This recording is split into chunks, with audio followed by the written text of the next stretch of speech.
भाजपच्या महिला पदाधिकारी आणि नेत्यांना उमेदवारांना रात्री लाईट नसल्यामुळे अंधारात प्रचार करावा लागतो। विरोधकांनी जाणीवपूर्वक लाईट घालवली अत्यंत घाणेरडं काम सुरू आहे। मी काल अधिकाऱ्यांशी पण बोललो, जिथं जिथं भाजपाचे नेते वैभवदादा पाटील जात आहेत तिथं तिथं लाईट जाती आहे आणि ते लाईट जाण्याचं टायमिंग नाही।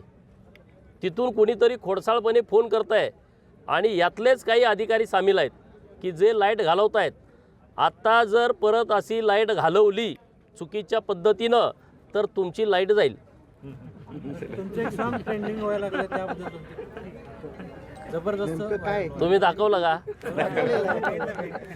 मला इलेक्शनमधनं वेळ नाही, आता 2 दिवसानंतर परत आपण मोकळंच आहे, मग त्याच्यावरती बोलू। नेमका तो इशारा कोणाला आहे? तुमच्या नादाला लागायचं नाही तो. हां, कोण नादाला लागतंय त्यांना।